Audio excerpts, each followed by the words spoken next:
కర్నూలు జిల్లా ఆలూరు తాలూకా హూలగుంద మండలంలోని వీబీజీ రామ్జీ కార్యక్రమాన్ని ఘనంగా నిర్వహించారు. ఏపీలోని తిమ్మారెడ్డి టెంకాయ మొక్కను నాటి కార్యక్రమాన్ని ప్రారంభించి రైతుల సంక్షేమం, వ్యవసాయ అభివృద్ధి ప్రభుత్వ లక్ష్యమని తెలిపారు. రైతులకు పండ్లు, మొక్కల పంపిణీతో దీర్ఘకాలిక ఆదాయం, పర్యావరణ పరిరక్షణ సాధ్యమవుతాయని పేర్కొంటూ ప్రభుత్వం అందిస్తున్న పథకాల ప్రయోజనాలను అర్హులందరికీ సద్వినియోగం చేసుకోవాలని పిలుపునిచ్చారు.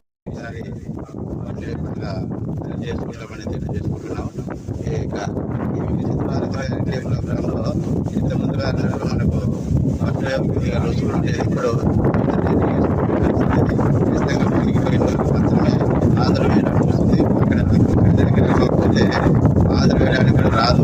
ఇంతకుముందు ఎక్కడో చేసుకున్నారనే అపోహ ఉంది, జరిగినట్టు పొరపాటు కూడా జరిగినట్టు. ఈ వికసిత భారత్ గారి స్కీమ్లో అటువంటి లోతుపాట్లు లేకుండా ఖచ్చితంగా ఏ సర్టిఫికేషన్ ఉంటేనే మంచి ఉంటేనే ఆదరణ వస్తుంది, లేకపోతే లేదు. కాబట్టి అది కూడా చాలా వరకు 100% అది కూడా తగ్గిపోతుందని ఈ సభాముఖంగా తెలియజేస్తున్నాము. ఇటువంటి మంచి కార్యక్రమాలు మన ఉపాధి అభివృద్ధి రామ్జీ కార్యక్రమంలో ఇంత వ్యక్తిగతంగా అభివృద్ధి చెందడానికి, పండ్ల తోటల పెంపకానికి, పాటు తీసుకోవడానికి మంచి అవకాశం ఉంది. కానీ మన మండలంలో ఇంకా ఈ పండ్ల తోటల వైపు మొగ్గు చూడడం లేదు. ఏదో మేమే బలంతోలపై మనకి టార్గెట్ పెడితే 200 ఎకరాలు 100 ఎకరాలు 200 ఎకరాలు పెట్టాలి. మనకి